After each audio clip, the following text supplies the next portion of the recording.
ever thought about who our great so many greats ago grandparents might be? Us Homo Sapiens. That's Latin for wise men, by the way. Might like to think of ourselves as the headliners in the human evolution concert, but truth be told, we're actually the ninth act to take the stage. Our predecessors, 8 other species of humans, lived long before we stepped in.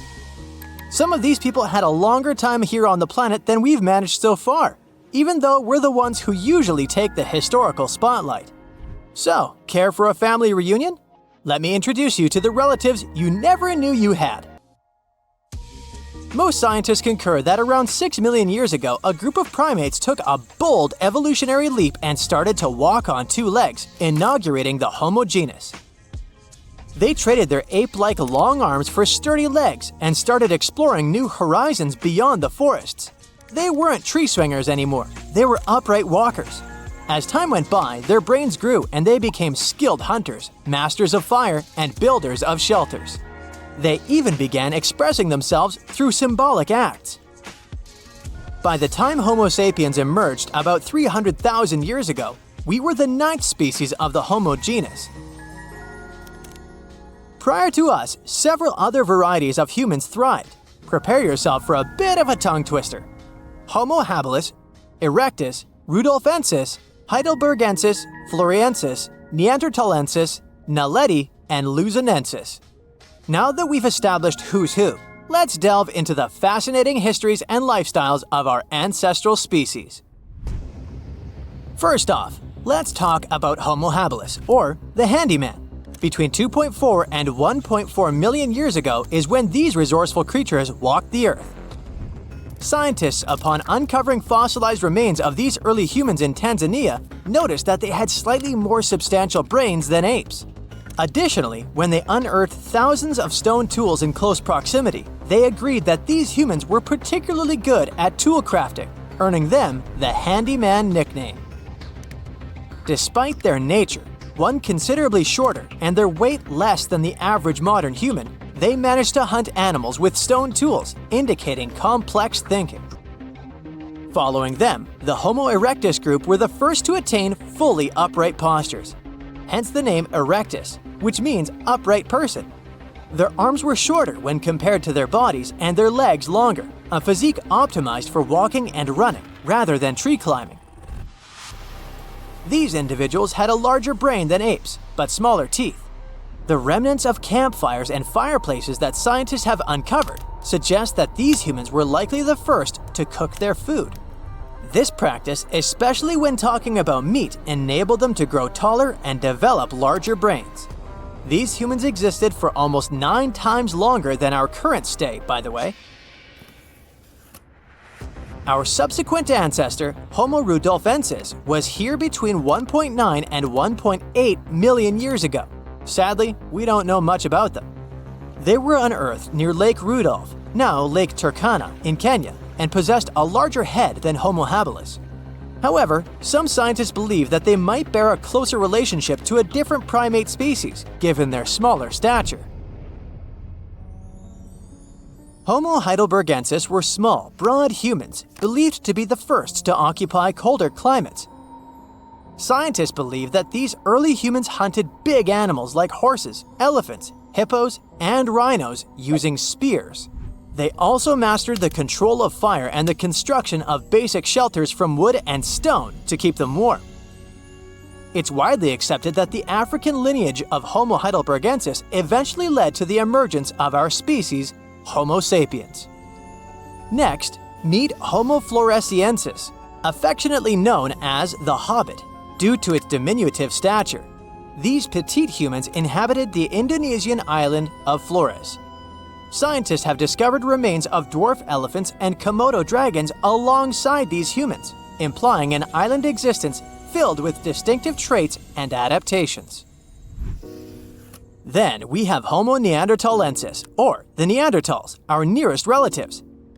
These humans, last sighted on Earth around 40,000 years ago, were shorter and more robust than us, but had brains as large, if not larger. In harsh, chilly conditions, Neanderthals were skilled at igniting fires, building elaborate shelters, and fashioning clothes using intricate tools, like bone needles. Neanderthals also used to bury those that had passed, which shows they had symbolic thoughts and a sophisticated culture. It might even suggest they had some sort of language skills. Homo naledi, a species discovered recently, survived until about 236,000 years ago. Despite numerous fossil samples being available, we know very little about Homo naledi, including their exact size or lifestyle, as no tools or other animals were found alongside the fossils. Finally, we have Homo luzonensis, discovered in 2019 in a confined cave on an island in northern Indonesia. This finding reopened discussions about how these early humans reached such distant islands and whether Homo luzonensis is a distinct species or a variant of Homo floresiensis. As we navigated our ancestral tree, we can clearly see that not all of these human species cohabitated with us. Some, like the Neanderthals, did cross paths with modern humans, and perhaps not always amicably. It's believed that as Homo sapiens migrated into Europe, the Neanderthal population started to decline. We might have been rivals for resources, and sadly, for the Neanderthals, we eventually won. Another theory for the disappearance of the Neanderthals links their demise to changes in their climate. Homo sapiens may have simply been better at adapting to harsher conditions. That's not to say we didn't have some interactions with these distant relatives. Scientists have detected Neanderthal DNA within our own genetic material, indicating that crossbreeding between Homo sapiens and Neanderthals happened. The evolution of the human species is an amazing canvas of experimentation and failure, triumph and extinction. While we Homo sapiens may feel pretty good about our accomplishments, we should acknowledge the extensive work of our ancestors who played a part in molding us into the beings we are today. We may never truly know why we're the only surviving human species on Earth. Sure, we can romanticize. We can believe it's because we have the ability to enjoy music, invent calculus, and produce art. The fact that we can engage in complex language must have been helpful too. This puzzle leads us down an even trickier path. Since we can't pin down what exactly being a Homo sapien means, are we really that special? Also, it's important to remember that we're not at the inevitable top of human evolution. Sure, we're one species among many humans, but hey, we eventually overtook all others. But can't you picture a different evolutionary journey? Try to imagine what series of genetic mutations and historical occurrences would have led Neanderthal scientists to study our peculiar, round skulls, trying to decipher our level of humanness. See, evolution is a messy business. Species morph gradually into others, and every member of a species has their own little quirks. That's what makes evolution possible. But here's the twist. We're both uniquely different and strikingly similar to other animals thanks to evolution's game of chance. Our shared ancestry links us to the animal kingdom, yet our differences make us uniquely human. Even among ourselves, we're a blend of sameness and difference. Sure, we share a common thread with all Homo sapiens. Yet, what makes each human special comes with the unique mix of genes passed down from our families, and even from other types of humans like the Neanderthals. Now, don't get me wrong, we humans are not that varied in some aspects. Homo sapiens have less genetic diversity than, say, bacteria, and our bodies don't have as many different shapes as fish, berries, or dogs do. However, when it comes to our behavior, we're as diverse as it gets. We wear many hats: doctors, mathematicians, actors, teachers, outlaws, singers, you name it. There are countless ways to exist, and each of us has the personal journey of figuring out our own vision of what it means to be human. Guessing what's next for us humans is equally as tricky, but hey, we can make some smart bets. Oddly enough, our best chance at finding answers is by looking at the historical human species. We could grow taller, live longer, be leaner, and get along better, but with tinier brains. Throughout time, scientists have managed to uncover about 6,000 early human fossils, ranging from skulls to teeth. For some of these fossils, it was a breeze. Researchers could instantly identify them as belonging to, say, the Neanderthals. However, when it came to others, things got a bit trickier. Some fossils just didn't fit into any existing categories. So, what categories of prehistoric humans do we actually know about? Well, up until recently, we recognized 8 different species of early humans. One of these is Homo habilis, which means handyman. You'll recall that Homo is Latin for human. They resembled regular primates, but were pivotal in our evolution. They were the first to create stone tools, which significantly aided their daily activities, such as butchering. Next up, we have Homo rudolfensis.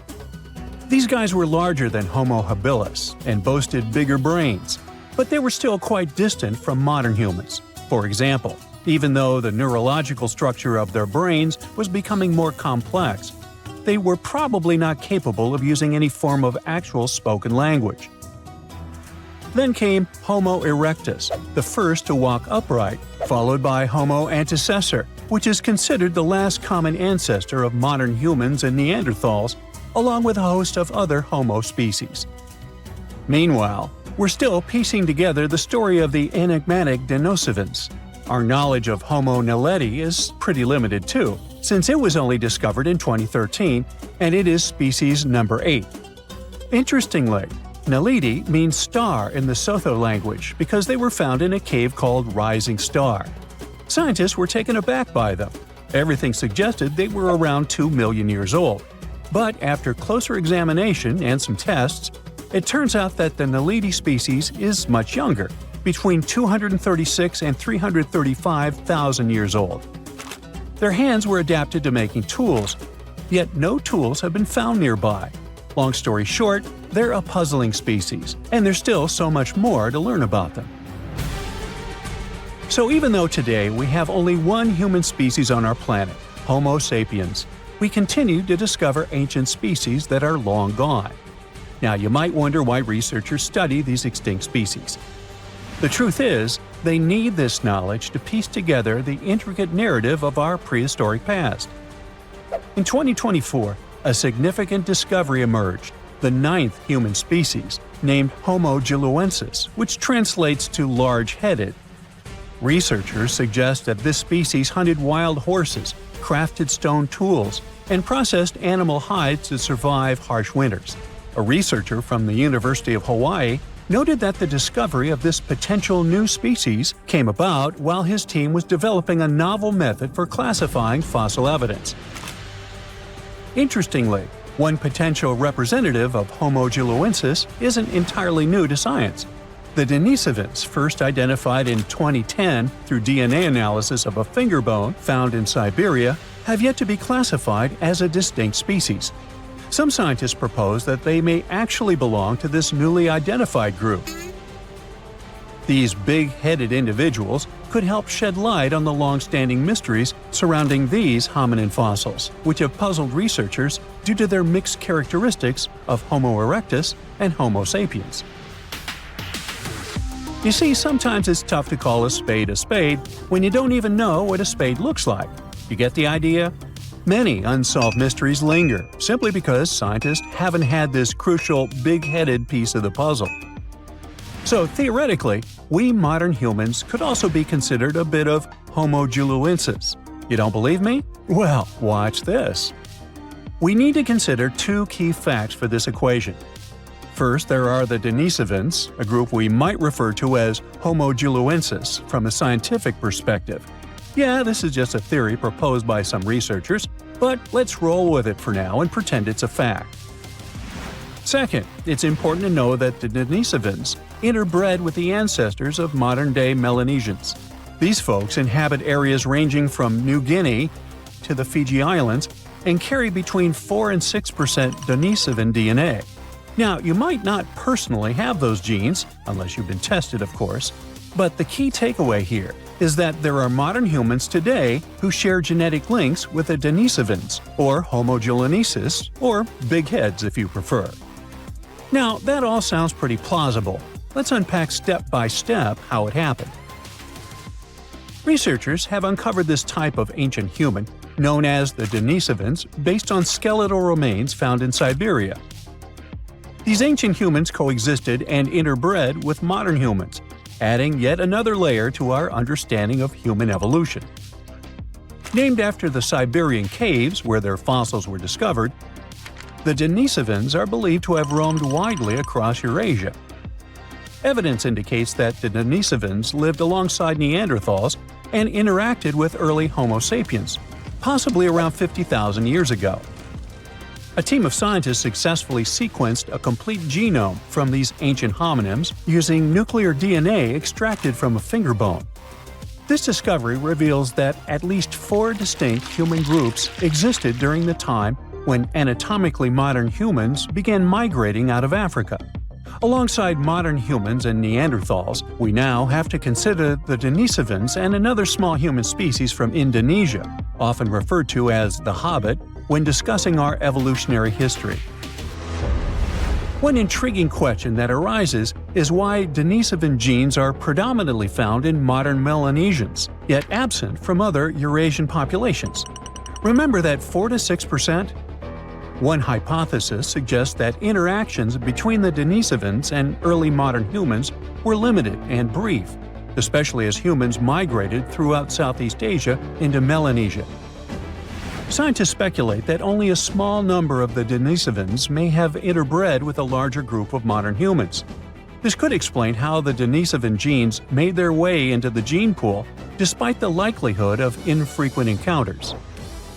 Anyway, the more scientists dig into our past, the more fascinating things they uncover about our ancestors.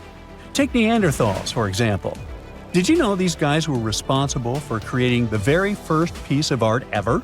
I had no idea. But a 2018 study of ancient cave art in Spain revealed what are now considered the oldest known artistic creations. We used to think Neanderthals lacked the cognitive skills needed for art, but it turns out they were actual art pioneers. Not only did they create art, but they also seem to have invented hashtags thousands of years before Chris Messina did it in 2007. Right, I'm kidding, but you'll soon get why I mention hashtags. The artworks found in several caves in Spain include simple hand stencils, a ladder-like drawing, and various other markings. Until recently, these prehistoric pieces were believed to have been made by early humans. But new testing methods suggest they're much older than we thought. Above all, the earliest recognized Neanderthal artwork, which looks like a hashtag, was discovered in Gibraltar back in 2014. To determine the age of these artworks, scientists employed advanced dating techniques using eHarmony and Match.com. Oops, wait a minute, wrong dating techniques. They actually used uranium and thorium radioisotopes instead of the traditional carbon dating. Once the necessary tests were completed, they confirmed the art was approximately 65,000 years old, 15,000 years older than the previously oldest known art from Indonesia. At that time, the only species around were Neanderthals, so it's safe to say they were behind these creations. Modern humans didn't arrive in Spain until about 20,000 years later. Hey, it was a long commute. That rules them out as the hashtag creators. The hand stencil was likely created intentionally, with the artist preparing the pigment and applying it over their hand. Plus, the caves also contain a collection of painted seashells that are an astonishing 115,000 years old. Some of these shells have been drilled, suggesting they might have been used as jewelry. Some specialists argue that the fact Neanderthals created art hints that they might have also had some form of spoken language. So maybe it's time we fully embrace Neanderthals as part of our lineage. They're humans too, just a different branch of our family tree. While these findings are intriguing, some experts remain skeptical about the new dating methods, claiming they're not entirely convinced. Hey, what do you think? Share your thoughts in the comments. With more than 8 billion people in the world today, it's hard to imagine there was a time when there were so few human beings that they almost went extinct. It happened about 900,000 years ago when our ancient ancestors faced a crisis. Recent studies tell us there were only about 1,280 of them left, which is an incredibly small number. It's like just one village or a very, very small town left alone on the whole planet. The human race got into a population bottleneck where almost 98% of people disappeared, and things were tough for them for more than 100,000 years. We don't completely understand why this happened, but it was likely the result of tremendous changes in Earth's climate. It was a time when periods of cold weather lasted longer, the sea was colder, and there were more glaciers. Monsoons were immensely powerful, and yet there was less rain. These changes had an impact on wildlife species in Africa and Eurasia, and many plants and animals that were food sources for people disappeared. But at some point, our ancestors showed their strength and managed to bounce back despite tough times. The numbers started to go up again because people learned how to handle fire better. Plus, temperatures got warmer too. But what would the world look like if nature had defeated us and it all had really stopped for humanity back then? Let's take a trip to some parallel dimension where it really happened. In that universe, there wouldn't be empires, pyramids, and impressive achievements that some old civilizations left us. No neighborhoods, cities, your favorite park, or that bench where you like to sit and drink your coffee. No coffee. Ouch, that hurts. No pools, adventure parks, and no rush at the beaches. No creature would be able to go to another continent separated by the ocean. There would be no ships or planes that could carry it. Animals would have to wait for tectonic plates to move again to visit new territories. Wow, you've just realized how incredibly silent the world is. All because nature almost never produces as much noise as humans do. Our buildings are noisy, together with cars, motorcycles, and all other vehicles. If you live somewhere by the airport, you know how much noises planes can make too. And here, no one's phone's ringing. You don't hear music coming from bars or gyms. Wow, look how incredibly blue the sky is. You've never seen a sky like that in your world.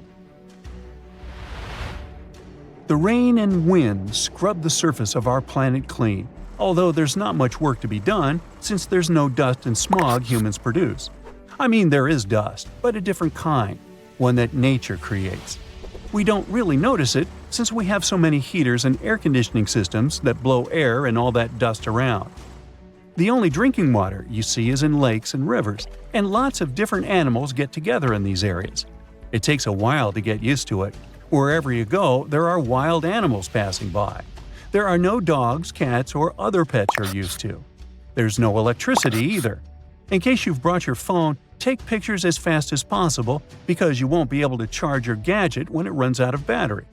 There's no internet though, so you'll be the only one who will see the photos. It's so weird to see grass so tall and wild.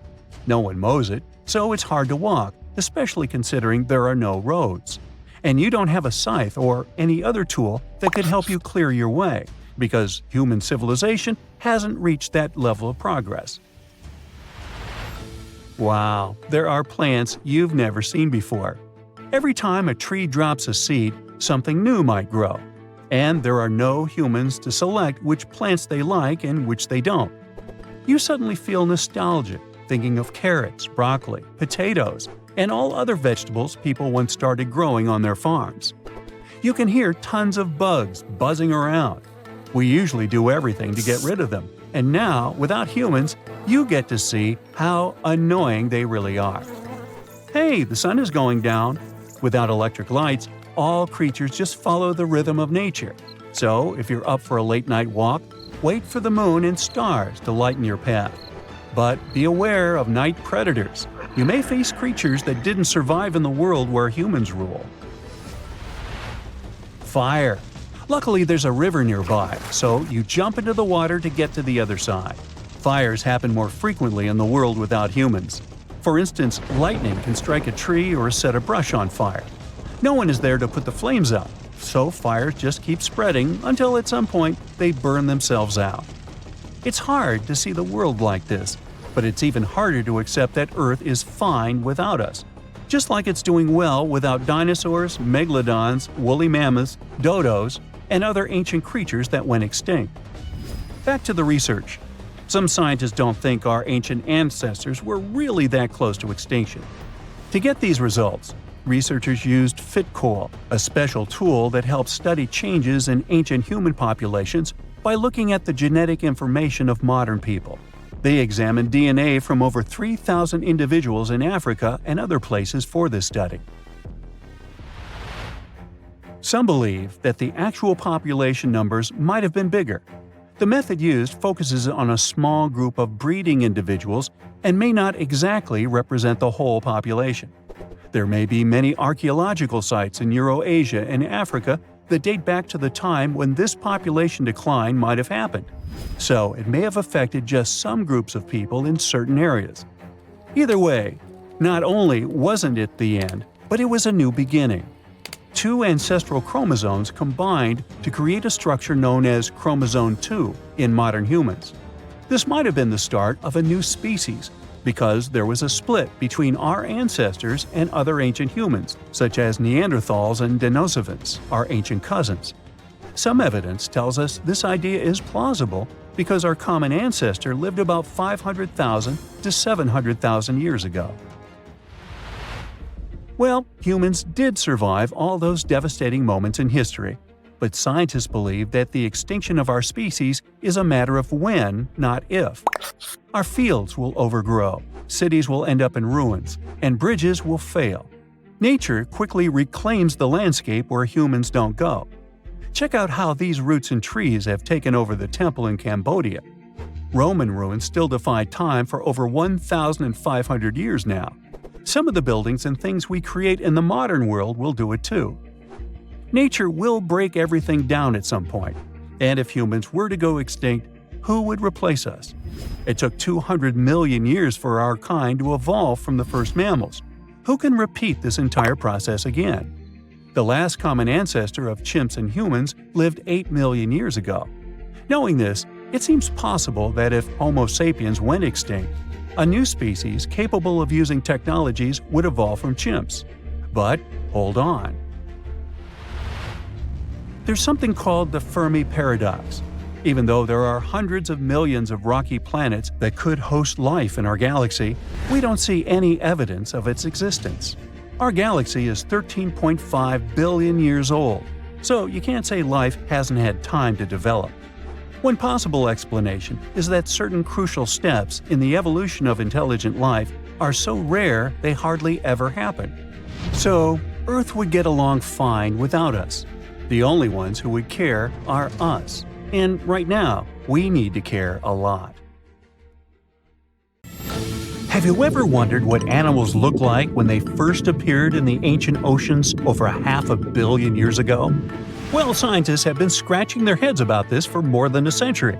And now, they believe that they finally found the answer. So let's take a look at their discovery. You see, our ancient ancestors probably lived 600 or 700 million years ago. They were soft-bodied, so unfortunately they didn't leave any fossils behind.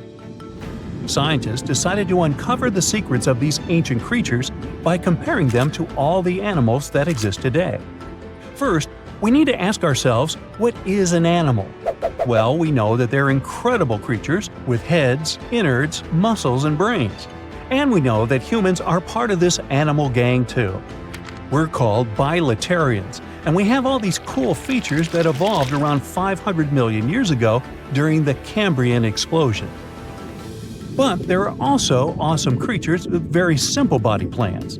We've got jellyfish, sea anemones, sponges, ctenophores, and many more. They may not have fancy brains or muscles like us bilaterians, but they still have the essential qualities of animal life. For example, they develop from fertilized eggs into living beings. So, researchers decided to take a look at them to figure out which group was the earliest branch on the tree of life. To solve this mystery, they used a technique called DNA sequencing. They looked at the genes of these animals. The similarities and differences in the genes help scientists understand how creatures are related and how they evolved. By comparing DNA, scientists could piece together their evolutionary family tree. The list narrowed down to two candidates: sponges, which are basically lazy filter feeders, and comb jellies, which are fierce predators cruising through the oceans. But the controversy remained: who came first? Sponges may seem to be simple fellows. After their free swimming phase, they settle down and filter tiny food particles from the water. No nerves or muscles for them, but their hard parts make excellent scrubbers. For a long time, scientists believed that sponges were the very first branch of the animal family tree. They thought that before anything else, there had been these tiny single-celled creatures called protozoans. Then these protozoans came together and formed colonies that eventually evolved into sponges. And from there, sponges became the ancestors of all animals, including humans. But hold on. Meet the comb jellies, those mesmerizing creatures you often see in aquariums. They may resemble jellyfish, but they're not even close relatives. Instead of squishing through the water, ctenophores use rows of beating cilia, like combs, to propel themselves. You can spot a sea gooseberry, a common ctenophore, along the California coast. It's about an inch in diameter and quite fascinating to observe. Anyway, now we have two contenders. To find out whether sponges or comb jellies were the first, the biologists turned to an unexpected superhero: chromosomes. You see, each species has its own unique chromosome number and gene distribution along those chromosomes. For example, humans have 23 pairs of chromosomes. So scientists didn't just look at the genes each animal had, they also checked where those genes were located on their chromosomes. You see, as animals evolve, their chromosomes rearrange, and genes move around. Once they move, it's really hard for them to go back to their original spots. So, the clever biologists figured that the animal with the least shuffling of genes on their chromosomes must have appeared first. They basically had to find a puzzle with the least shuffled pieces. To crack this mystery, the scientists compared the gene placements in sponges and comb jellies to their closest single-celled non-animal relatives. These single-cell relatives were like cousins to the first animal and held clues about the original genome. The closer an organism's genome was to the original, the less it had changed and the more likely it was to be the sister. So the research team discovered something incredible. Despite more than 500 million years of independent evolution, sponges, jellyfish, and many other invertebrates share similar sets of genes on their chromosomes. It basically meant that animal chromosomes evolved slowly. It also gave the researchers a golden opportunity to digitally reconstruct the chromosomes of the ancient common ancestor. There was another big problem, though. We had no idea what the chromosomes in comb jellies looked like until the year 2021. That's when brilliant biologists finally cracked the code. They discovered the chromosome structure of a particular comb jelly with a pretty complicated name. Yeah, I'm not even going to try. Anyway, let me tell you, it was like nothing they had seen before. Strangely, the chromosomes of these comb jellies were totally different from the chromosomes of other animals. The scientists were perplexed. Is it because they had changed a lot over millions and millions of years? Or is that because they actually appeared before all other animals? It took scientists some time and a lot of hard work to fill in those missing pieces. And guess what? Finally, they found the answer. It turns out the first branch of the animal tree belonged to comb jellies. Sponges came next, and then all the other animals, including us humans. So let's discuss this little funny creature from which we all originated. Jellies, including comb jellies, are simple creatures with few specialized organs. They can sense chemicals in the water to find their food, and they even have a special structure called a statocyst that helps them orient themselves in the water. Comb jellies are also known as ctenophores. They're cute little creatures that live all around the ocean, from the North and South Poles to the sunny equator. They can be found from the surface all the way down to the deepest part of the sea. These amazing animals belong to the group of invertebrates, which means they don't have a backbone like we do. They come in various sizes depending on the species. And by the way, despite their extraterrestrial appearance, their soft bodies are perfectly designed for their underwater world. They're more than 95% water, which makes them lightweight and agile. Comb jelly is a fascinating creature with an oval shape and 8 rows of tiny comb-like plates. It uses these combs to swim gracefully through the water. And guess what? When it moves, its combs create a magical rainbow effect as they diffract the light. It's like swimming through a shimmering prism. But they aren't as cute or harmless as they seem. In reality, comb jellies are voracious predators. They love to feast on other jellies, and some of them can even stretch their stomachs to hold prey that's almost half their own size. So, their diet consists of other comb jellies, as well as some salps and siphonophores. Talk about having a big appetite. And here's another interesting fact. Even though comb jellies got a head start in branching off from the tree, both they and sponges have been evolving since then. They've been on their own journeys, adapting to their environments and developing new features over time. It's a reminder that evolution is an ongoing process. It also shows how important it is to take care of these unique creatures and their environment. Changes in jelly populations can be a sign of bigger issues, so it's crucial to protect their habitats. But why is all this so important? Well, these discoveries help us understand how animals have developed. By studying the early branches of the animal tree of life, we can understand about the characteristics and traits that all animals share.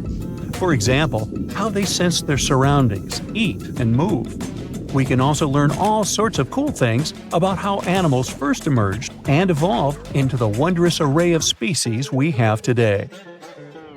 The scientists were really excited about their discovery. They knew that they had found a relic from a very ancient time. So, there you have it. This discovery is like a magical time machine that allows us to peer deep into the past. It's a treasure trove of knowledge about the origins of animal life. I'm sure scientists will find out more interesting things in the future, so stay tuned.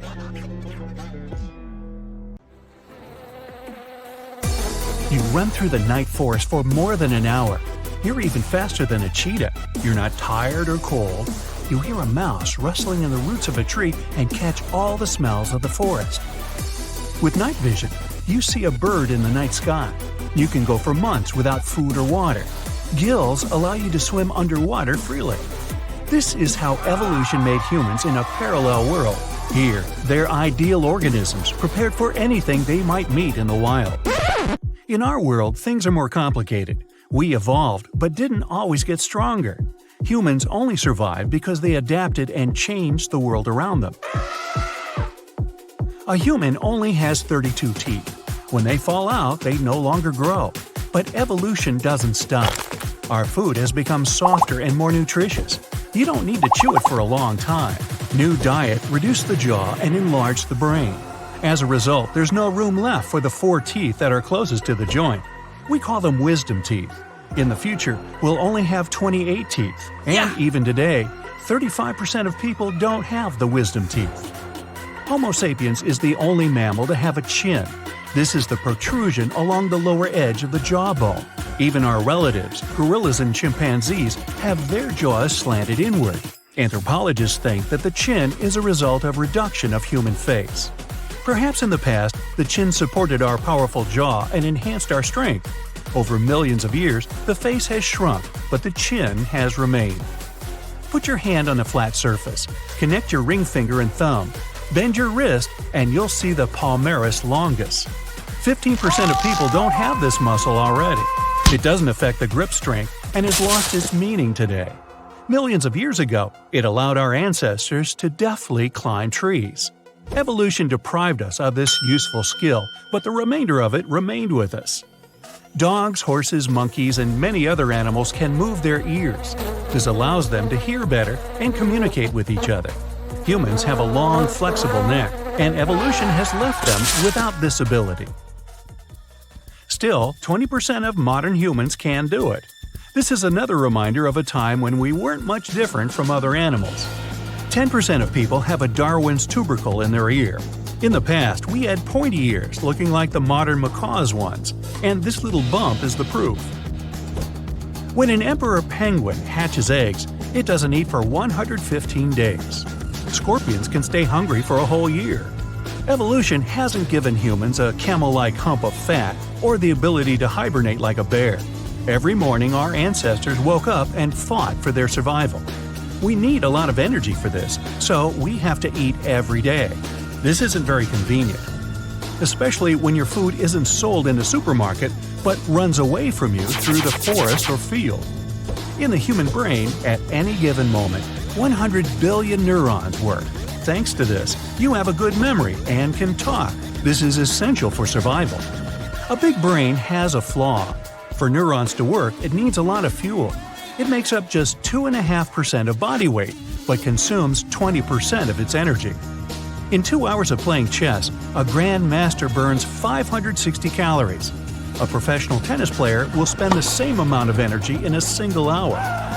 Big brains make us weak. Even a small chimp is much stronger than a human. Why do you need muscles if you no longer swing from branches?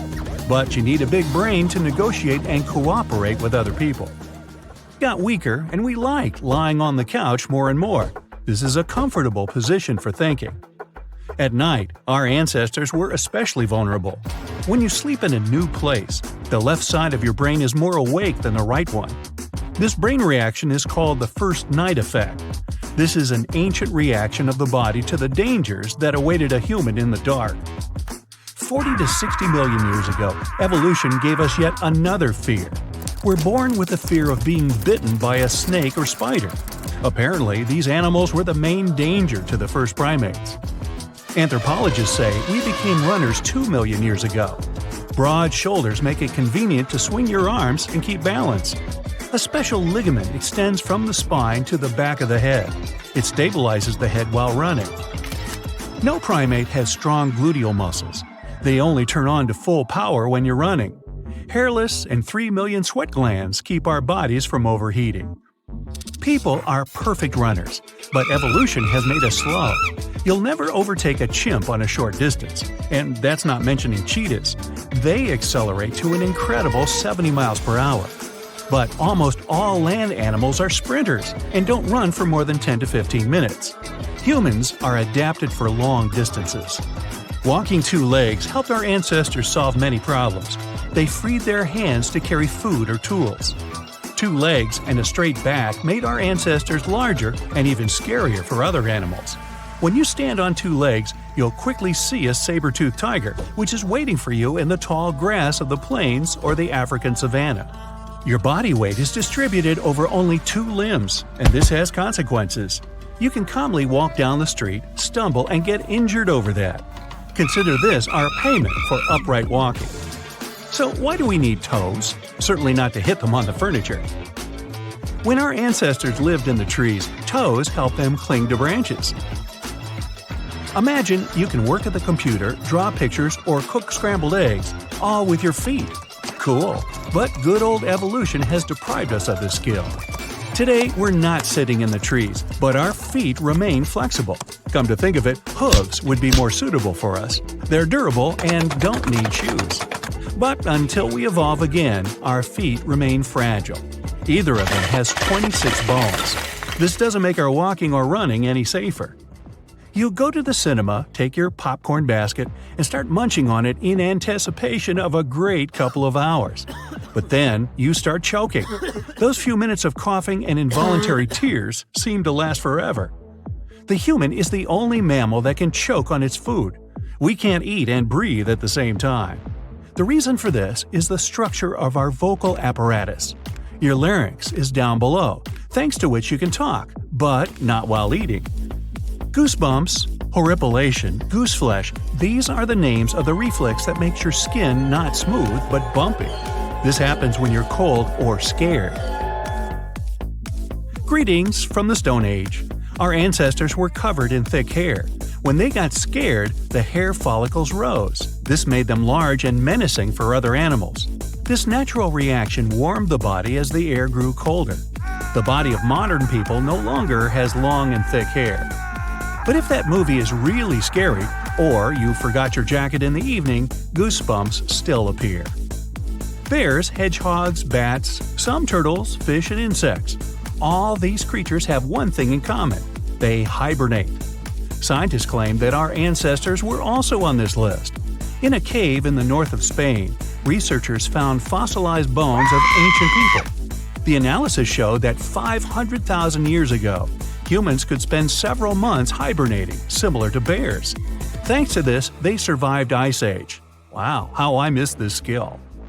Our eyes allow us to see dust in the air and huge mountains on the horizon. We see the world in color and recognize each other's faces. And when it gets darker, our vision quickly adapts to new conditions. But we don't see well in the dark. Evolution hasn't given us the sight of a tarsier. This primate is the size of a baseball and can see perfectly in the dark. Tarsiers could easily catch a beetle flying through the night forest. Still, I wouldn't want my eyes to take up most of my face, and beetles are actually not among my favorite after-dark snacks. How about you? You know what? Every species on the planet needs to adapt to the world around it to survive. Human beings are no exception. We didn't exist millions of years ago. The oldest skeleton of a modern person ever found is about 196,000 years old. But even in this relatively short period of time, our species has evolved a lot. In fact, we've never stopped evolving. At least that's what some scientists think. And some of our traits seem to prove it. About 20,000 years ago, I wasn't around then, only children could drink milk without getting an upset stomach. But then humans domesticated animals like cows and goats. A new gene developed in people's bodies down the generations. Today, about a third of all the world's population can drink milk in adulthood. In fact, this ability actually developed independently among different groups of people all over the planet. Our jaws are also not as big as the ones our extinct relatives had. They got smaller because our soft processed food is nothing like the diet of our ancestors. Our teeth themselves have become smaller too, and some have even disappeared completely. Plenty of people may never develop third molars, known as wisdom teeth. But for our ancestors, these teeth were vital. Third molars usually develop when someone is 18 to 25 years old.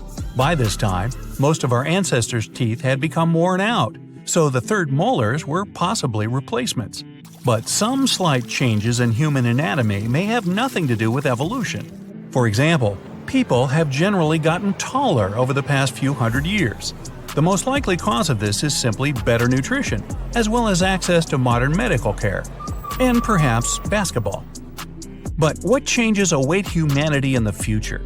Of course, nobody can tell for sure, but the experts do have some interesting theories. One possibility is that we could get shorter as we adapt to life on our overpopulated planet. Studies have shown that shorter people consume a lot less energy and resources than taller people. In the era of hunter-gatherers, humans didn't meet many others in their day-to-day lives. Now, people have to adapt to life in densely populated cities. And who knows, maybe given enough time, our genes will respond to this change and reduce the average person's height. Another possibility is that more and more people will look alike. Modern humans travel a lot. As different types of people interact and have children, our genes are becoming more and more mixed up. In the future, this might make some physical characteristics a lot more unusual. The average-looking person might have darker skin and hair, and traits like freckles or blue eyes could become a rarity. Some scientists think that evolution won't play an important role in our future at all. Unlike our ancestors who lived millions of years ago, we now have a very advanced culture based on cooperation and modern technology. So, we no longer need to literally struggle to survive. Because of this, we may actually stop developing as a species and remain pretty much the same far into the future. If our evolution does continue, though, there's a chance we'll become more complex and intelligent creatures. Because of technological progress, the way we deal with problems could depend more on our intelligence than our physical abilities. So our brains might become larger. This may already be happening. I know mine is getting bigger. Some scientists' measurements show that the skulls of Americans are actually getting bigger on average. The room in there for the brain has increased about the size of a tennis ball. Or maybe the opposite will happen, and our brains will shrink. This direction of development has actually been around for a lot longer.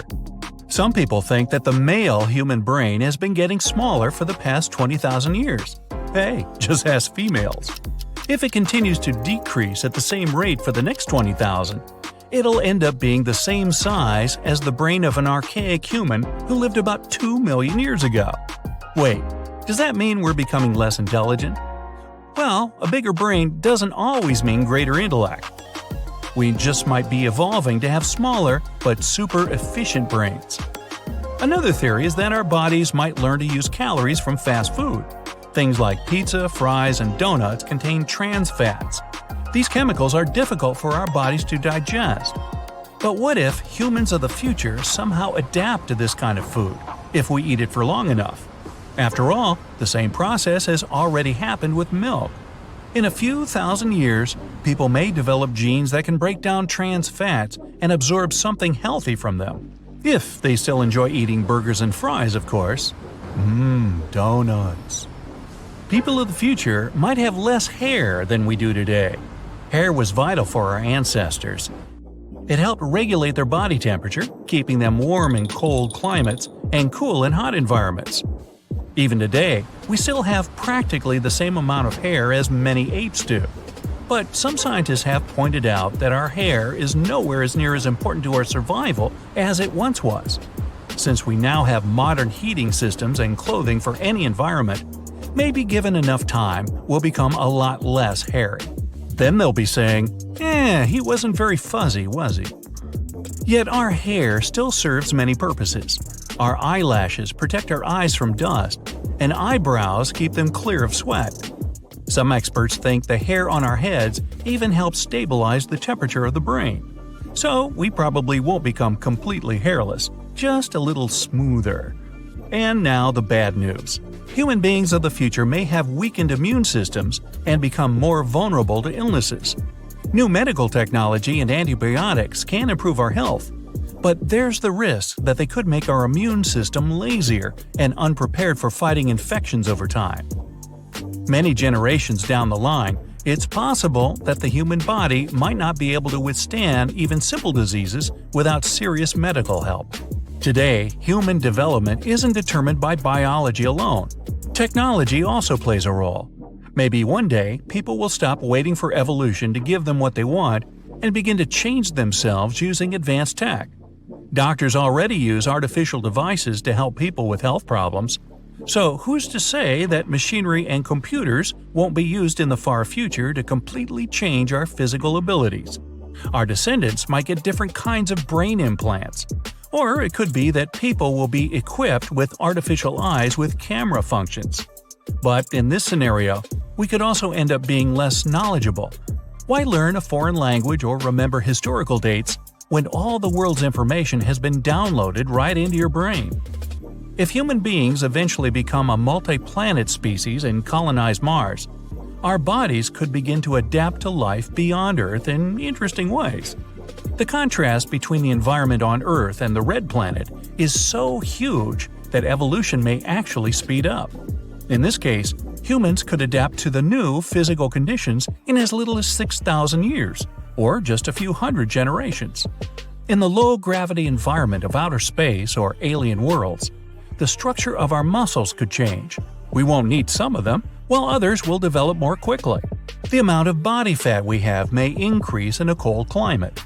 Low temperatures may also make us grow thick, long hair again. Our skin may become more pigmented and therefore better protected from harmful UV radiation.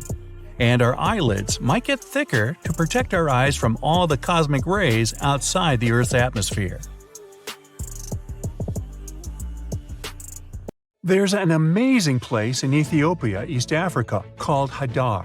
This place is a treasure trove. We found tons of old animal fossils there. And among those remnants, we discovered something very special, the fossils of a creature called Australopithecus afarensis. One of these guys was found almost complete.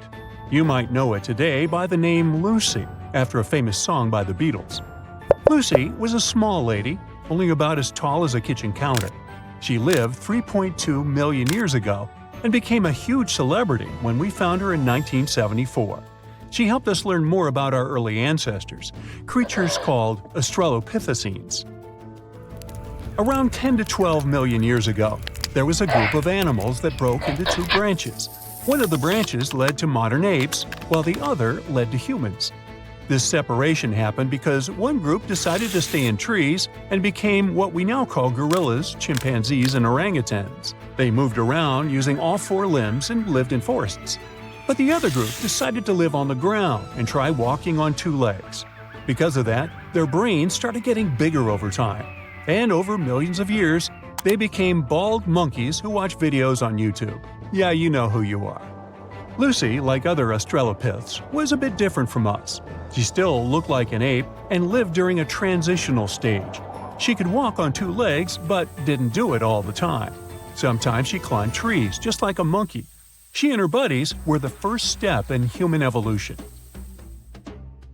Then came a new branch of evolution, Homo habilis, or handyman. They were the first members of the Homo genus because they were the ones to start developing stone tools and first show human creativity. They probably used these tools for scavenging and processing food. We found the first clues about them back in the 1960s. They walked around East Africa about 3 million years ago. They were pretty small, about 4 feet 7 inches tall. They didn't climb trees anymore and mostly walked on the ground. Their skull shape already resembled ours, unlike the more pear-shaped heads of Australopiths. That's because they had larger brains. After them, we had Homo erectus, the upright man. They lived about 2 million to 70,000 years ago. The name hints that this was the first hominin species that walked on two legs almost all the time. They were also the first to migrate out of Africa, spreading to Asia and Europe. And here, we had the real breakthrough. Representatives of Homo erectus had even larger brains and learned to make more creative and advanced tools. They created the first choppers, cleavers, and hammers, and used flakes as scrapers and knives. They probably used a lot of things – wood, bark, and even grass to make the first strings and ropes. With all that, they learned how to hunt large animals and probably hunted together a lot. They were also the first ones to start using fire, which changed our history forever. Over time, more Homo species emerged, including the famous Neanderthals. They're known for their European roots. They split from our common ancestor around 400,000 years ago. Now, even though we share one common ancestor, we didn't evolve from Neanderthals. They were a separate branch. All Neanderthals went extinct, but our evolutionary branch coexisted with them a long time ago. Neanderthals were resourceful, hunting both land and sea creatures. They left behind thousands of stone tools and even decorated caves with paintings. They had their own ceremonies, too. They started to bury those who passed away. They probably noticed that leaving them in the wild leads to spreading diseases and attracting scavengers. But they also showed care and love in their burial rituals. Then it was time for archaic Homo sapiens. They lived around 500,000 to 200,000 years ago, emerging in Africa and Europe.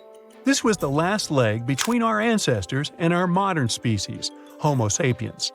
The brain just kept getting bigger. They started to show more complex behaviors, not only burial and interesting stone tools, but also smart hunting strategies and planning for the future. They probably had a diverse diet that included both hunting and gathering. And finally, we reached the anatomically modern Homo sapiens. They emerged around 200,000 years ago in Africa. They had a similar skeletal structure and brain size to modern humans, and their behavior was pretty close to ours. They had complex social structures, started thinking in symbols, and so on. They migrated out of Africa around 60,000 years ago, spreading across the globe and eventually replacing other hominin species, such as Neanderthals. They started to create their first languages and form their first words. The first words were probably very simple, like "ah" to call someone and "ma" for babies. After evolving into our final stage, we started advancing in our cultural and technological development. This development became very rapid over the last 200,000 years. About 12,000 years ago, the Neolithic period, also known as the New Stone Age, began. It marked the end of the glacial period. Humans started living in settled villages instead of constantly moving around. This change was brought about by the advent of agriculture, which allowed people to grow crops and raise animals like goats and sheep. Early humans started to domesticate animals, such as sheepdogs, for herding. We also started making the first art, leaving famous drawings in caves, handprints, animals, mostly cows, hunting, and many others. We even created the first currency. We began using clay tokens for transactions. This marked the beginning of commerce and the use of money. And finally, we started writing. And now the events could be recorded and passed down through written records. This is when history officially began. From that point on, we saw the development of agriculture, the rise of complex societies, the invention of writing and the wheel, and the emergence of civilizations. Our tools became more and more sophisticated, languages appeared, leading to the diverse cultures and societies seen today. So, why have we stopped evolving? The truth is, we haven't. Human evolution is an ongoing process, although it's not as dramatic as it used to be. We adapt to different environments, have different skin tones, appearances, body sizes, and genetic mutations that have influenced traits like lactose intolerance or resistance to certain diseases. But the world we live in today is very different from the one our ancestors inhabited. We don't suffer as much because we've developed technology, culture, and social systems. Thanks to this, evolution slowed down, seeing that we're doing okay as we are now. What we started experiencing is cultural evolution rather than a physical one. Plus, 200,000 years is a pretty short time period, considering the time span of the universe or even of our Earth. We should see what happens to us in hundreds of thousands of years. I won't be around then, but there are some theories about that. There's a big idea that, in the future, humans and machines might merge into one super being. We call it technological singularity, a state where we humans lead our technologies to the point where we won't be able to control their development anymore. For example, if AI gets so advanced, it will change everything about how we live. Despite the current rise of AI, we shouldn't be too worried about it taking over the world, at least not in the next few decades. All we've developed now is weak artificial intelligence, little simulations. They might look scary to those who don't know much about AI, but the truth is, they have yet far to go before they reach the grand complexity of the human brain, not to mention consciousness.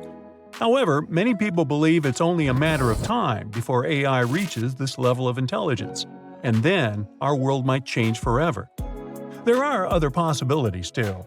For example, one day we might reach a level where we merge with machines and learn to upload our consciousness in the cloud.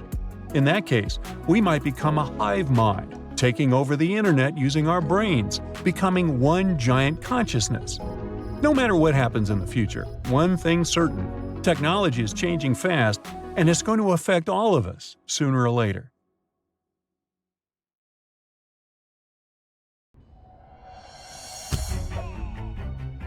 If you've ever hit your toe on a corner and felt that sharp pain, you know what I mean by why we have such delicate feet.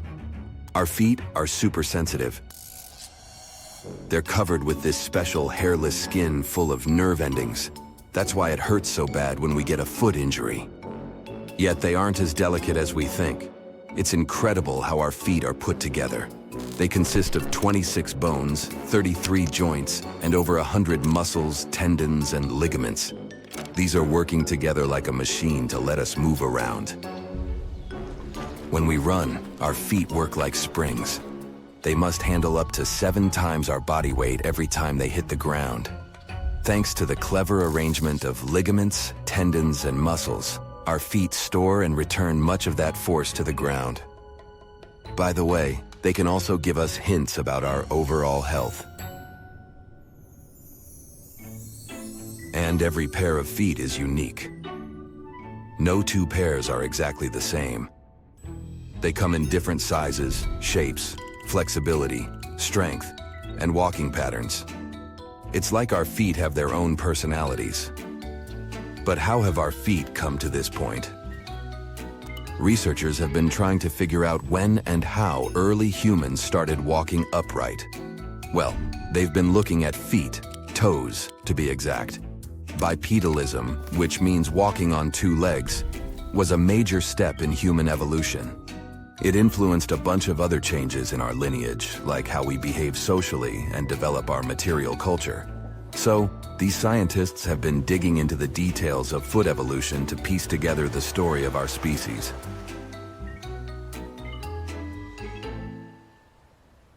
The team has been checking out these special joints called metatarsophalangeal joints, which are placed between the long bones of the foot and the toe bones.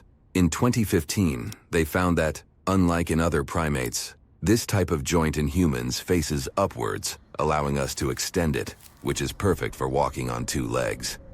But apes and other primates have downward-facing joints, giving their feet a hand-like grasp.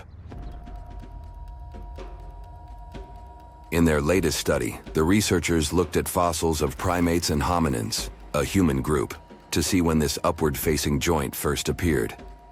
It turned out it had shown up about 4.4 million years ago in the lateral toes closest to the outside edge of the foot.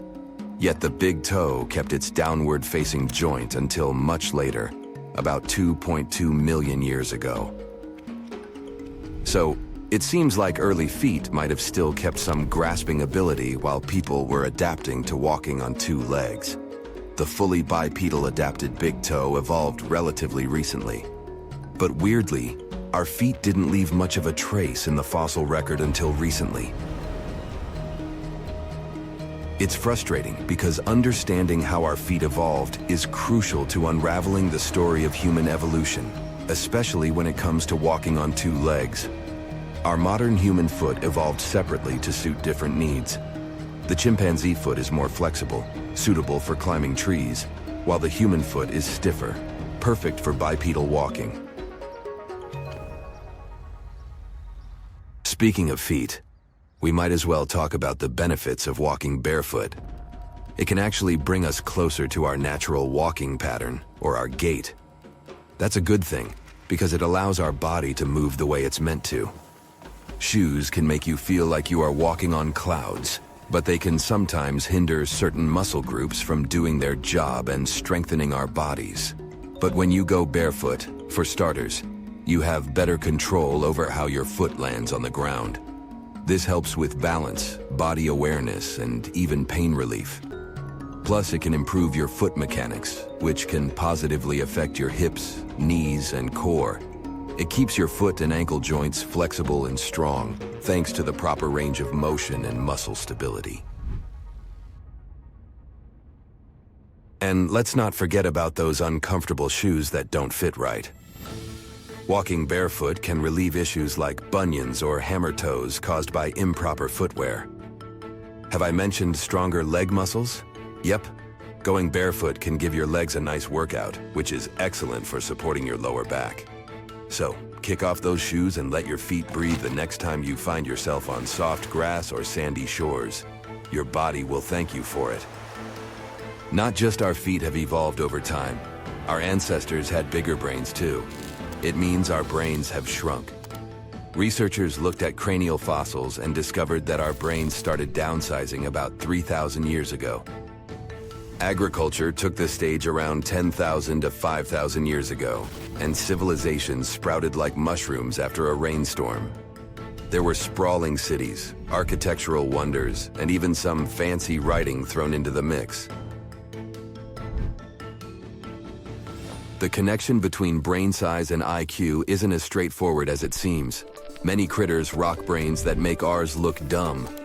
A massive study with thousands of brain scans and IQ tests revealed that brain size and IQ are like two friends at a party.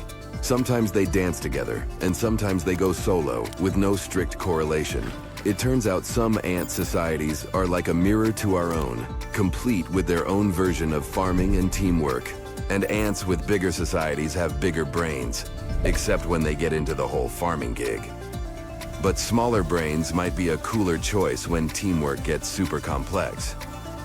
Maybe the invention of writing around 2,000 years ago also played its role. It's like the ultimate external brain. You write stuff down and boom, you have ideas at your fingertips. It's like your brain is outsourcing its memory power. Here is a recent thing you might want to consider, especially if you are a gamer. Some streamers have made an unexpected discovery after spending countless hours wearing headphones. There's a headphone-shaped groove on top of their heads. Let's bring in science before we all start imagining our skulls reshaping like Play-Doh. It's highly unlikely that headphones are engaged in skull remodeling. According to experts, giving a human skull a makeover takes 297 pounds of pressure. So, what's really happening here? The headset is just giving a friendly nudge to our softer bits and pieces, causing a temporary dent that can be smoothed away. Another thing is about your phone holding style. Do you use your pinky to prop up the weight of your device, forming a sort of locked-in position? Ever wondered if this way of gripping might be causing some issues to your hand's well-being? Now, as smartphones keep getting bigger and better, a funny thing is happening. More and more people start noticing this smartphone pinky issue. You might have noticed a tiny groove forming on your pinky from being a loyal phone holder. Let's set the record straight once and for all. Holding your phone this way for long periods can actually bring some trouble. A common issue here is a trigger finger.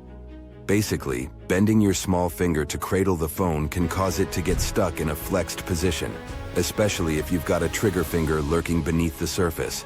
It's like a tiny finger traffic jam. Treatment often involves injections or minor procedures to release the tendon tangles. Your wrist might also decide to join the hand-hurting parade. This one causes numbness and tingling in your thumb and other digits. Plus, when your elbow is flexed, like when you're holding your phone to your ear, it can put pressure on the ulnar nerve, leading again to numbness and tingling in your ring and little fingers. Interestingly, apart from a tiny muscle called the arrector pili, our fingers don't have muscles. So how in the world do we wiggle them? The muscles in our forearms are like puppeteers pulling the strings behind the scenes. These muscle maestros initiate finger movements, and here's where the real magic happens. Those movements are like secret messages zipping down to our fingers through tendons. Think of tendons as those trusty messengers delivering commands straight to our fingertips. How's that for finger wizardry?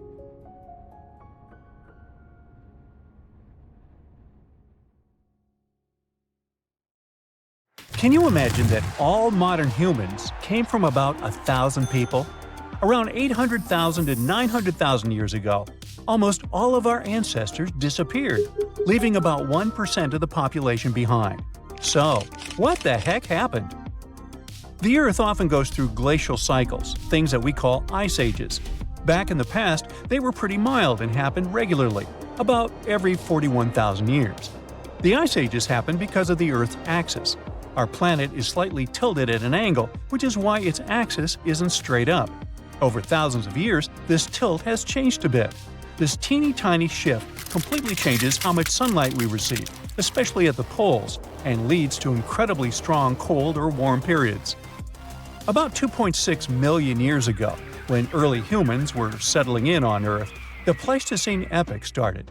That's the era we traditionally call the Ice Age, the one from the movies. Large ice sheets completely covered parts of North America, Europe, and Asia. It wasn't constant ice everywhere all the time. These glacial cycles came and went, and sometimes ice sheets melted for a while. But overall, things were still much snowier and colder compared to now. We can still see the evidence of this from back in the day. Those glaciers carved out valleys and left behind some awesome things like moraines and fjords. And since sea levels were super low, a huge part of the world was land. This allowed people and animals to travel between continents and spread everywhere. It was the time of the megafauna. You all know about it from the movies. Woolly mammoths, saber-toothed cats, giant ground sloths, and mastodons. Our ancestors had some fun times hunting all those giants. Now, humans didn't come from one lineage. It wasn't like monkeys slowly turned into humans. We also consisted of many species: Homo erectus, Neanderthals, and so on. But only one species, Homo Sapiens, survived and turned into modern humans. Harsh conditions forced them to get smarter. They learned how to make tools, clothing, and shelters to survive. They became hunter-gatherers and invented fire. which turned out to be super useful during the Ice Age, you think? But they had no idea what horrible change was coming. Something disastrous happened about 800,000 to 900,000 years ago. Humans faced a drastic population crash. Only 1,280 people survived, give or take. Some 99% of early humans were wiped out, and this tiny 1% was lucky enough to become our ancestors. This almost extinction, unsurprisingly, was the climate's fault. It was the Middle Pleistocene transition. The Earth's orbit around the Sun changed its shape a bit. Carbon levels dropped. A lot of stuff was happening, and the Earth's climate was going wild, becoming incredibly cold and dry. The seas suddenly got chillier, and Africa and Eurasia experienced horrible droughts. Looking for food was almost impossible. Scientists learned this by taking the DNA of about 300,000 people from all around the world. They used a new method to help them map the history of human evolution over 1 million years and learn more about it. No wonder we can barely find any fossils from that time. There was almost no one around. What's interesting is that before that happened, most apes had 24 pairs of chromosomes. But because the population became so small, 2 sets got fused together, and we ended up with 23 pairs. This was the final straw that separated us from other apes. Chimpanzees, gorillas, and orangutans all have 24 pairs, but our fused one became known as the human chromosome. Like a ripple effect, this little thing influenced our brain side, helped us start walking on our twos, and even form language. It took humans about 100,000 years to recover from this catastrophe. Only after all that time, they started spreading around again. Isn't that insane how we managed to go from 1,000 to 8 billion people? In any case, the Ice Age finally ended about 11,700 years ago. The warm period, called the Holocene, began. As things got warmer, human civilizations finally began to develop. 5,000 years ago, it was ancient Egypt, then the Indus Valley Civilization, ancient China, and others. And while we've been thriving for a while, there's one catch. The Middle Pleistocene transition changed the length and intensity of glacial cycles. Before the transition, sure, there was the Ice Age, but the cold was milder, and the glacial cycles were shorter. Things got covered in ice sheets about every 41,000 years. But after the transition, the glacial periods became longer and more severe. These cycles started following a new pattern. Although they happened every 100,000 years, they were super intense. Ice sheets grew large, even extending to the south. So from now on, ice ages that will continue to happen in the future will be a bit different. The next one should be at least 50,000 years from now, maybe longer. It's good for us because it'll occur later, but at the same time, the consequences will be stronger. What our ancestors went through is called a population bottleneck. That's what we call a sudden and huge reduction in the size of a population. Usually it happens because of things like earthquakes, floods or droughts, fires, and even human actions. Just a few people survive, and only they can pass their genes to future generations. And we've got plenty of such bottlenecks in history. Our modern species, Homo Sapiens, originally lived in Africa. Around 60 to 80,000 years ago, a small group of them left Africa and spread across the world. It wasn't on a whim, though. They had to move somewhere because of the droughts and huge climate problems in Africa at that time. They had to go look for food and find new places to live. They traveled through the Middle East, moving into Europe and Asia, and eventually reaching Australasia and the Americas. They quickly settled across different continents and started mixing with local human-like species, like Denisovans and Neanderthals. But there was a problem. Originally, the African species were super genetically diverse, but since only a small part of them decided to move out, they carried just a bunch of these diverse genes with them. Unfortunately, this caused a bottleneck for everyone. Human-like species from other parts of the world became less genetically diverse. Since they had a smaller gene pool, they became more vulnerable to all the harmful stuff. The African population also had a drop in genetic diversity. But at least humans managed to survive. Although eventually, non-African populations really dropped, and there were no Neanderthals or Denisovans left, only us, Homo sapiens. That's why we can say that all modern humans came from Africa. Early humans sure had it rough. About 74,000 years ago, they went through yet another disaster, the Topo catastrophe. But keep in mind that all these things are just a hypothesis. It's not certain whether it actually happened. Now basically, scientists think that there might have been a supervolcanic eruption at Lake Toba in Sumatra, Indonesia. This volcano going crazy was an absolute catastrophe for Earth's climate and humans. The eruption was one of the most powerful volcanic events in the last 2 million years. It spewed out from 670 to 1,500 cubic miles of lava and volcanic stuff. Just so you know, there are about 3,100 cubic miles of water in our planet's entire atmosphere, and this eruption had almost half as much lava. This horrendous disaster led to the formation of Lake Toba, a massive caldera lake in Sumatra. It also spewed out tons of ash and sulfur dioxide into the atmosphere. This caused the so-called volcanic winter, which means that while it's not actually winter, the temperatures drop and the planet is freezing because all these ash clouds are blocking the sunlight from reaching the Earth. This event affected climate patterns for years to decades. This also most likely sped up the arrival of the next glacial cycle.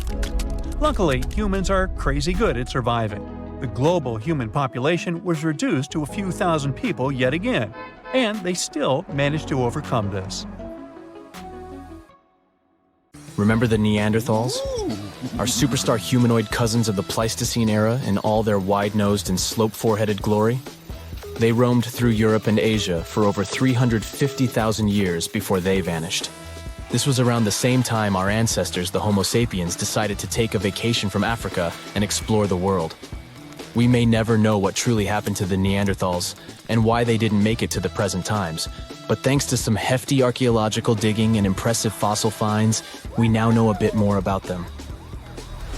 One theory for their disappearance is that the climate wasn't suitable for them anymore. Supporters of this idea think Mother Nature turned on the Neanderthals and sent them packing. Unfortunately, if we look at Neanderthal archaeological sites in Italy, for example, there are no signs of weather catastrophes that could have wiped out this entire species. Others believe there was a bit of resource competition between Neanderthals and humans. That's why specialists also dug around several other archaeological sites where Neanderthals and sapiens might have rubbed elbows for about 3,000 years. In this case, it does seem that the Neanderthals were a bit behind with their tools. Their technology was like flip phones in the age of VR. But who knows if these two species ever crossed paths in that particular region?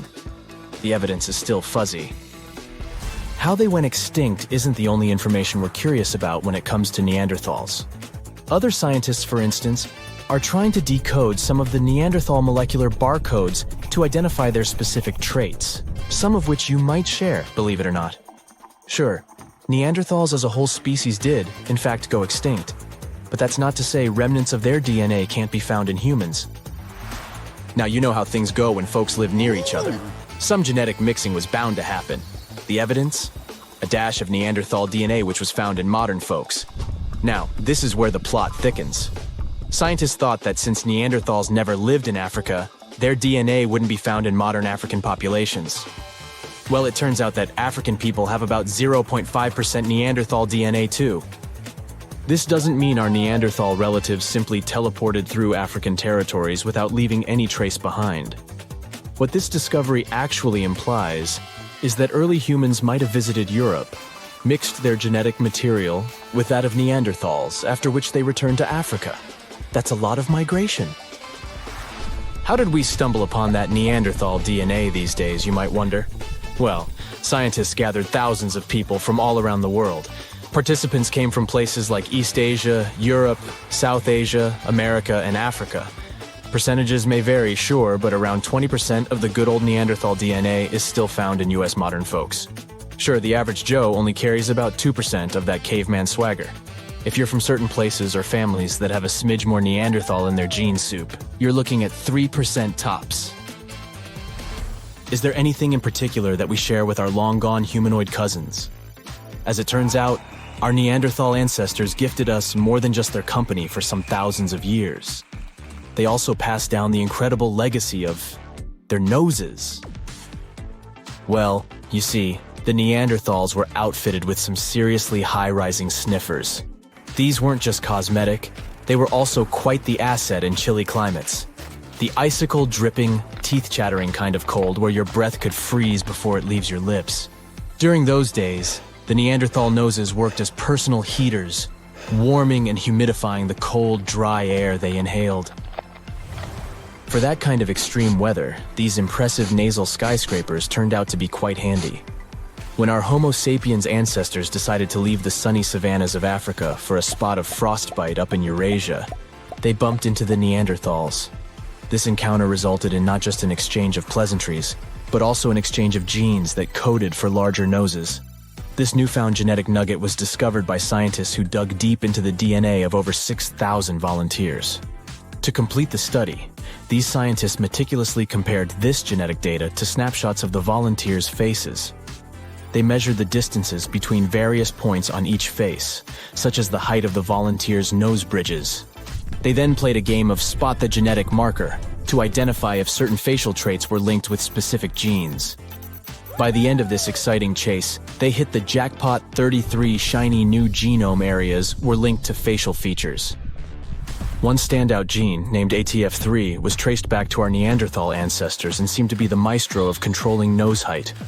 Participants with Native American ancestry had Neanderthal hand-me-downs in this gene, contributing to their taller noses. Think of the ATF3 gene as a Neanderthal housewarming gift to us humans as we stepped into colder climates from Africa. Interestingly, this isn't the first time our ancestors have played pass the gene. Back in 2021, the same research team uncovered a gene influencing lip shape called TBX15. This gene was a little love note from the Denisovans, another set of our ancient relatives, who lived in Asia and went extinct around 30,000 years ago. Another part of the scientific community believes our Neanderthal buddies had this weird genetic feature when it came to their brains. Is that why they didn't make it? Through this theory, it was suggested that US humans might owe our brainy edge to a quirky gene mutation. This mutation gave our neocortex, that's the smarty pants part of the brain, a little population boom in the neuron department. This amazing gene of ours isn't all that different from the Neanderthal version. It's just one amino acid off, just like ordering a coffee with one sugar instead of none. This tiny tweak is found in virtually all modern humans. Meanwhile, our extinct relatives, the Neanderthals, Denisovans, and other primate pals, all missed the mutation memo, at least according to the study. Now, let's not get ahead of ourselves. Just because we have more neurons doesn't necessarily mean we're geniuses by comparison. But these results do suggest that we might have rewired the brain in a way that gave us a cognitive leg up. Also, it's not all about this lone amino acid difference. It's just a piece of the puzzle. Scientists have previously found a whopping 96 differences between our DNA and that of Neanderthals that could have potentially affected our different outcomes as species. Studying Neanderthal DNA also gave us some insight into their relationships. In fact, we now have some solid evidence of what a Neanderthal family looked like. And surprisingly, it's not really that different from ours. For this study, researchers gathered information from a Neanderthal archaeological site located in Asia. They discovered that one particular family included a doting Neanderthal dad, his teen daughter, and a sprightly young lad who was possibly their nephew or cousin. Part of the group was also an older female relative, maybe an aunt or granny. Now, our young damsel would eventually pack her bags, wave a teary goodbye, and leave her papa's home when she found Mr. Right. Had she been a boy like her young cousin, she would have been a happy homebody. But worry not, she wasn't stepping into a world of strangers. Her new community likely had some familiar, friendly faces. But how were scientists able to predict the ending of this story? By browsing through their gene pool, researchers were able to figure out that the Neanderthal social structure was patrilical. What this means is that most female Neanderthals left their homes when choosing a partner and started a new life with another family. The same research shows that our cave-dwelling clans likely weren't living in isolation either. Families living close by were probably visiting the same rock sampling areas to make their stone tools, the equivalent of a neighborhood hardware store. And when they weren't tooling around, they were busy hunting delicious meals like ibex, horses, bison, and other wandering critters. Scientists, however, were careful to add that this ancient family portrait might not represent the full spectrum of Neanderthal social life. They've kindly asked future archaeologists to get more Neanderthal DNAs on the Ancestry websites. Big herds of dinosaurs run through the forest, The temperature rises rapidly, and everything behind them begins to ignite. Some dinosaurs get stuck in swamps and can't get out. Pterodactyls fly over their heads as they try to avoid the blast wave that will soon cover the Earth. This event happened about 66 million years ago. It wiped out almost every living thing on Earth. Birds and flying dinosaurs were just about the only ones who could survive the most massive extinction event ever. Hey, don't blame me, I wasn't around then. Let's go down their evolutionary tree to look at the world's first bird, Archaeopteryx. It was about the size of a modern raven, but it looked like a small dinosaur with feathers. It had many small conical teeth, almost like alligators. It's because Archaeopteryx was closer to reptiles than to birds. However, its brain was 3 times larger than that of these reptiles. Although it had wings with feathers, it could hardly fly like modern birds. Its shoulder joints didn't allow it to lift its wings above its back, so it couldn't make a full wing beat. Most likely, Archaeopteryx was capable of gliding flights with small wing flaps. Evolution has led to more evolved species capable of full flight. Pterodactyls. These guys had no feathers, but membranes made of skin and muscle. Its wingspan was about the length of a human leg. It could fly perfectly and catch fish and small animals. Although flying dinosaurs could easily outrun terrestrial predators like velociraptors and T-Rexes, most of them didn't make it through the impact of a giant meteorite. Let's look at this event step by step to see how they got to our time. 10 minutes before the meteorite crash. A massive rock about the size of Manhattan Island is moving towards Earth in space. It weighs 460 trillion tons. That's like 3 trillion blue whales, the heaviest mammals that ever lived on Earth, and it's approaching our planet at 12 miles per second. At that speed, it could cross the Atlantic Ocean in just 4.5 minutes. That's twice as fast as our modern spacecraft could fly. 5 seconds before the meteorite crash. Ooh, this is getting tense. The Earth's gravitational force continues to pull the giant meteorite. It blows a hole in our atmosphere and creates a popping sound so loud you could hear it on the other side of our planet. All the animals on our planet wake up in a panic. They lift their heads up and see a huge rock that begins to burn through the air. Smaller fragments start to break away from the main meteorite. This fire is so bright that it shines almost like the sun. Flying dinosaurs and other ancestors of modern birds are the first to sense danger. They make a beeline to the sky and try to fly as far away from the impact site as possible to save their lives. The moment of impact. The colossal mass and velocity of the meteorite give it an enormous amount of energy. As soon as it touches the Earth, it causes an explosion of 150 trillion tons of TNT. The blast wave literally rips out chunks of our planet and throws them up. A huge wall of energy begins to move from the point of impact in all directions. It snatches the trees out with their roots and pushes them to the ground like dominoes. The shockwave completely wraps around our planet. This energy turns into heat. Everything around the impact site begins to ignite. Green jungles and trees turn into smoldering charcoal in seconds. The ground and rocks simply evaporate. The collision caused a massive earthquake. Some dinosaurs may have fallen into cracks that appeared in the ground. A strong earthquake caused a tsunami with waves higher than the Empire State Building. Dinosaurs that weren't trapped in the burning forest were washed away by the enormous waves. The dinosaurs of North America tried to escape by running to the north, but the blast wave inevitably catches up with them. Flying dinosaurs have no problem with earthquakes or tsunamis. They fly high enough to avoid the giant waves, but they will have to contend with continuously falling meteorite debris. 5 minutes after the meteorite crash. A meteor shower of giant rock fragments continues to fall to Earth. Some meteorites were the size of a car, others were more like a large building. Ashes and dust rise into the air. Their temperature is so high that they melt and turn into liquid lava and then fall back to Earth, causing more fires. Meteor showers cause trouble for flying dinosaurs too. They have to maneuver and dodge the falling red-hot rocks. The high temperatures are a huge problem for them because it might make them lose feathers. With no feathers, they aren't able to fly. 10 hours after the meteorite crash. The dinosaurs continuously ran north all this time. They found themselves in unfamiliar territory with many swamps. Giant dinosaurs like T-Rexes have legs as long as an adult human's height. They have a chance to get through this terrain, but if they fell, they could never get back up. The smaller dinosaurs like Triceratops had short legs and couldn't grow through the dense swamps.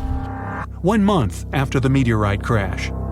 15 trillion tons of ash were ejected into our atmosphere. A dark cloud blocked the sun, and the Earth was immersed in complete darkness. Surviving plants couldn't feed on the sun's energy and stopped producing oxygen. Surviving dinosaurs could hardly breathe because of the lack of air and a large amount of dust. The lack of sunshine in the sky made phytoplankton disappear. Many marine animals were left without their only source of food. The dust and ashes in the atmosphere prevent our planet from getting heat from the sun, and the temperature here is beginning to drop. The place where the meteorite fell was rich in sulfur.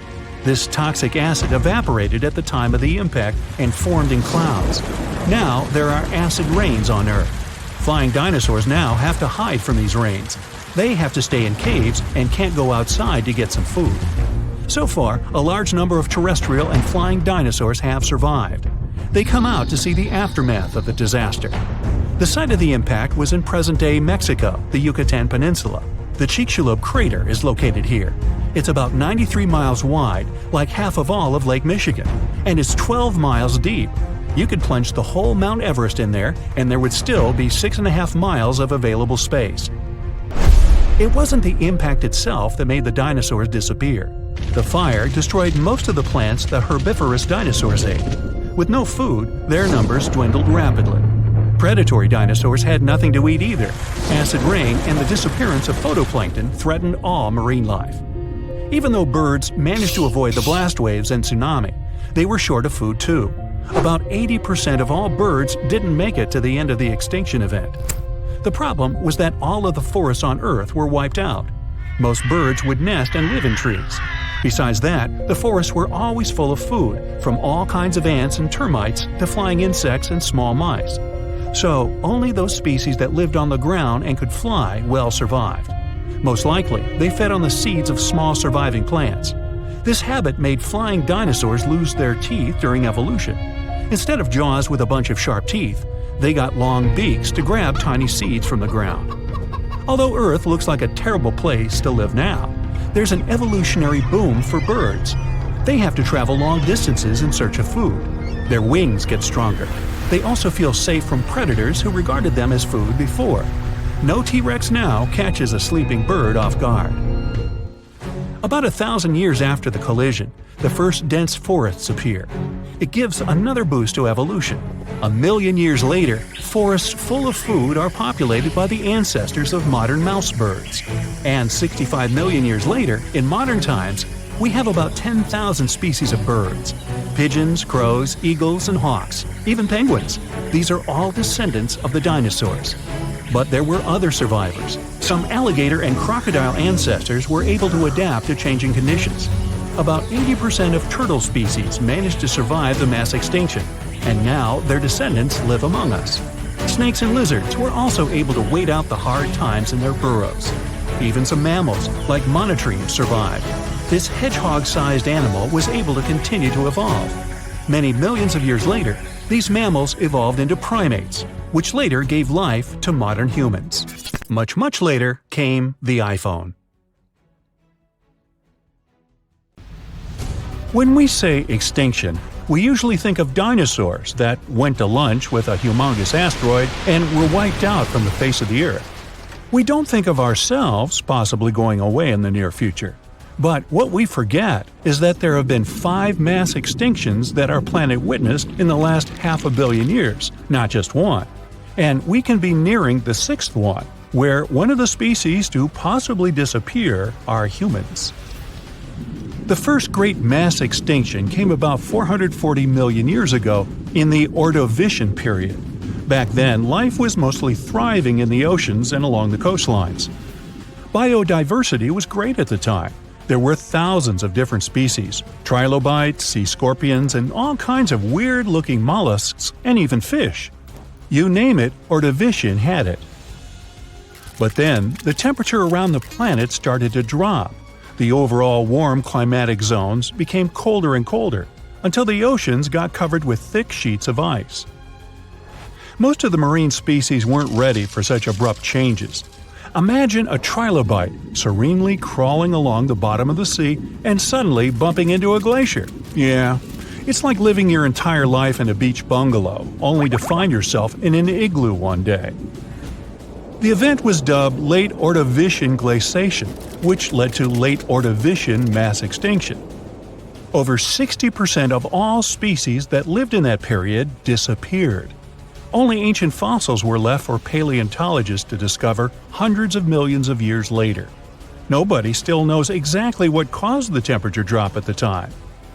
The main theory is that the CO2 levels in the atmosphere fell sharply. It led to cooling down the entire surface of Earth. But the reasons for such a collapse are still under debate. However, that wasn't the worst mass extinction event in the history of our planet. Despite more than half of all living creatures being wiped out, biodiversity on Earth restored itself in the following 5 million years. Life went on until another catastrophe struck. Within the span of 20 to 25 million years, from about 375 to 350 million years ago, several extinction events occurred. They were like pulses that damaged a lot of marine species. Arthropods, like scorpions and mites, lots of various fish, including sharks, all were in decline. Overall, more than 75% of all living beings disappeared back then, who were mainly in the oceans. The reasons for such events are even more unclear than those before the late Ordovician mass extinction. Most scientists now believe those waves were caused by changes in the sea level and a lack of oxygen in the oceans. A lot of plants quickly moved to land and adapted to living outside of water. And since they were the main source of oxygen in the ocean, all those fish and sea scorpions were in for a very unpleasant surprise. The booming growth of plants on land also removed much of the CO2 in the atmosphere and enriched it with oxygen instead. This led to an abrupt temperature fall again, and although no new ice age followed, many land animals couldn't adapt to the new conditions. The bitter irony was that the major part of them had just recently crawled out on land from the ocean, looking for a better environment. Ah, well. This was only the first wave, though. The reasons for the second one, that came about several million years later, are still unknown. Scientists think there could have been mass volcanic eruptions, or even meteor strikes, but those are just hypotheses. Then another 100 million years passed without much trouble. Species rose and fell, evolved and disappeared, but the cycle of life continued, until about 250 million years ago, when the third mass extinction event occurred. It happened in the Permian period, the last period of the Paleozoic era, and it was so catastrophic that it had all the chances of becoming the last mass extinction on our planet. Scientists are still unsure what caused so many species to be eliminated. But the fact is that around 96% of all living creatures in the world were gone. One theory suggests that volcanoes started being overly active. They threw millions of tons of methane and basalt into the atmosphere. Asteroid strikes might have added to the damage too. The sky was literally covered in dark clouds of ash. The proto-mammals and reptiles tried to hide from the black and gray mist, but it was everywhere. It was like hiding from the air itself. Another culprit could have been microbes that loved their methane-rich environments. They could have quickly spread in the oceans and literally choked the rest of the marine life forms there. But whatever the reason, the Permian mass extinction event was the most massive and destructive of all the Great Five. All life on our planet could have ended right then and there. But those 4% that persisted eventually spread across the Earth and started a new era. Yay!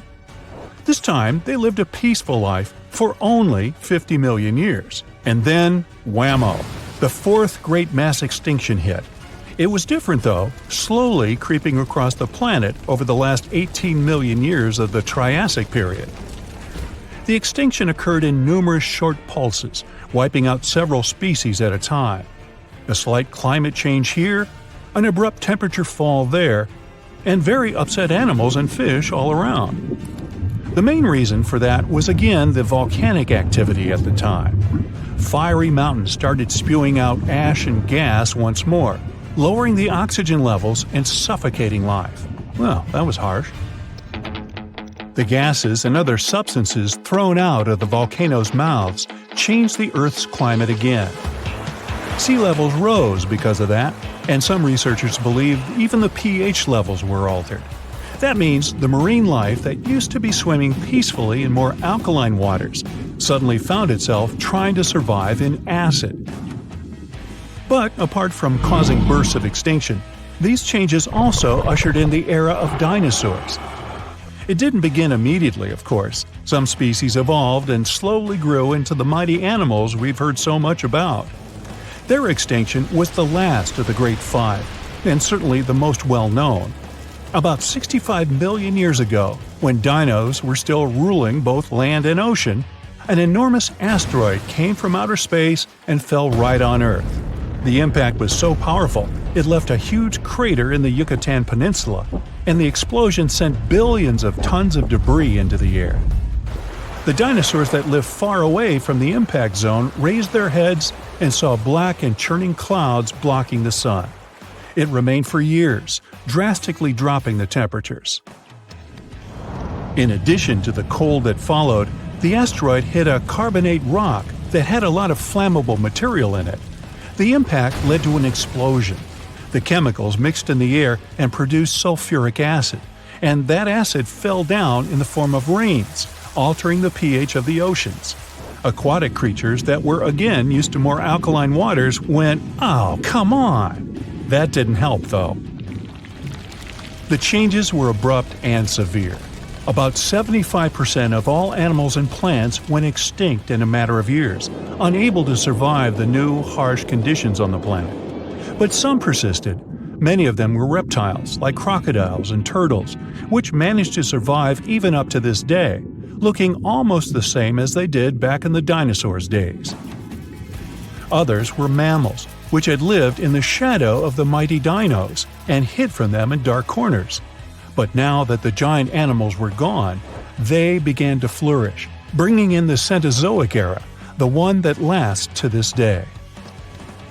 And today, we might be witnessing the sixth great mass extinction.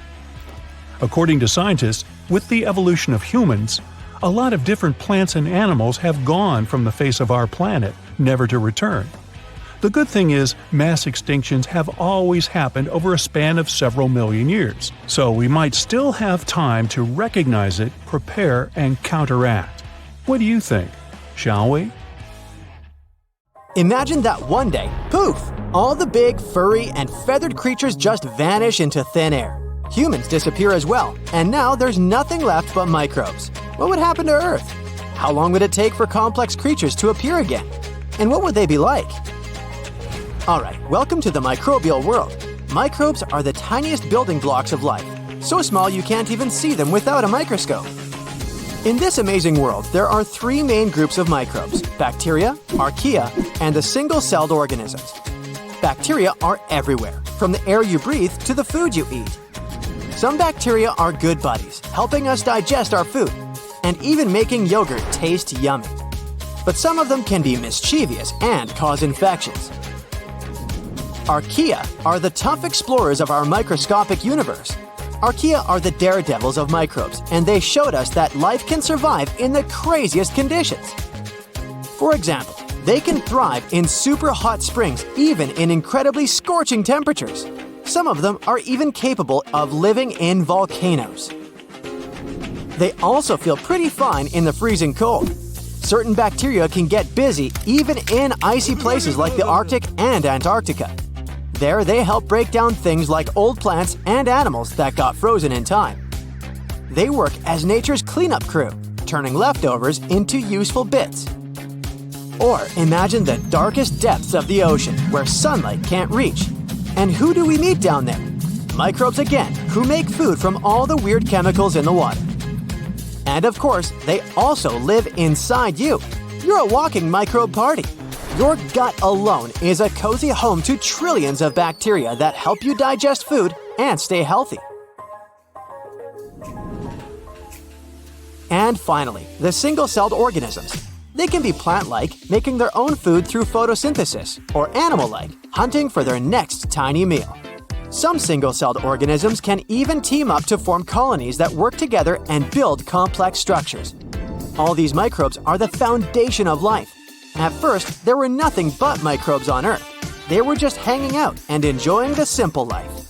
But time kept ticking, and the more years passed, the more they evolved. They changed a little, sometimes acquiring some special abilities and passing these abilities on to their children. Generations come and go, and those changes keep adding up. Microbes became more and more complex. And after billions of years and trillions of changes, they become something as amazing as the animals, plants, and people we see on Earth today. It was a very long and tedious process, so let's try to repeat it now.